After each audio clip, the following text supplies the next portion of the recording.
Hello mga langga, good morning. For today's video, pag-uusapan natin yung trending na usapin ngayon regarding sa 20% withholding tax or 20% na tax sa savings.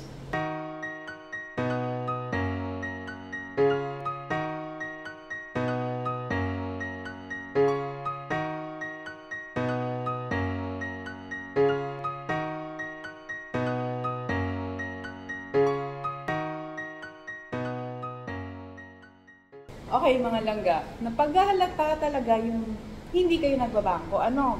Halata talaga na hindi kayo nag-i-invest sa bangko. Ano? Yung mga nagre-reklamo, mga umiiyak, napaghahalata po kayo na hindi kayo nag-i-invest sa bangko or hindi kayo nagbabangko talaga.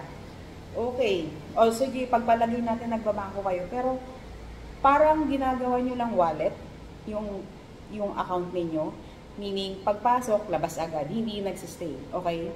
Kasi, ang ibig ko sabihin, if talagang nagbabangko ka, aware ka na yung 20% po na tax is matagal na.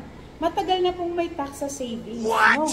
Kung makikita nyo lalo na sa mga passbook account holder natin, makikita nyo dyan na monthly, meron, lalo na kapag, nakaka-maintain kayo ng maintaining balance natin or beyond that, nag-earn kayo ng interest, di ba? May makikita kayo na interest credit, tapos tax debit dun sa account ninyo.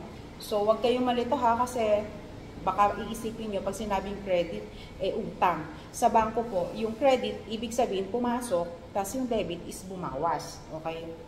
So, monthly, may nakikredit sa account ninyong interest na na-earn doon sa naiwang savings or pera sa account ninyo. Tapos, may taxable po yun. Tapos, sa saving, sa time deposit naman, matagal na pong may tax. May 20% tax. Okay? Kung talaga nag-i-invest kayo, aware kayo na may 20% tax. So, para saan po yung bagong labas na batas? Para po yun sa mga long-term investment like time deposit, kasi meron pong meron pong produkto sa bangko na non-tax siya. Pag nag-invest ka ng 5 years plus 1 day, walang tax. So, sino yung affected nun? Yung mga mayayaman po. Yung mga mayayaman. Kasi usually, yung mga mayayamang may pang long term, ibig sabihin, patutulugin nila ng 5 taon at additional 1 day yung pera nila sa bangko. Ibig sabihin, wala na silang tax. So, kung kaya mo magpatulog ng ganun kalaking pera, or ganun katagal, ibig sabihin, mapera ka. Di ba? So, para sa atin, na hindi natin kaya yung long term na 5 years plus 1 day, ibig sabihin, hindi tayo ganun kayaman.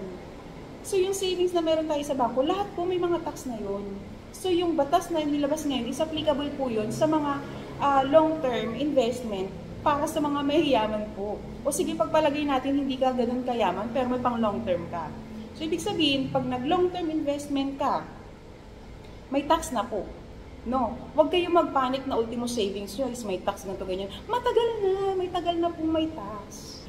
Kalmahan nyo, huwag kayong OA, no? Mag-check kayo. Basahin nyo po yung sa batas natin kasi makikita nyo po nun for long-term investments. Okay, so yung mga short-term na yan, meron na po, matagal na. Clear? Okay. Sana may natutunan kayo sa video na to ha. And kung meron man, please do like and subscribe kung hindi ka pa nakasubscribe sa channel ko. And click the notification bell para po ma-notify kayo sa bago kong upload. So that's it mga langga. Kakain muna ako kasi lumamig na yung pagkain ko. See you again with my next video. Bye-bye!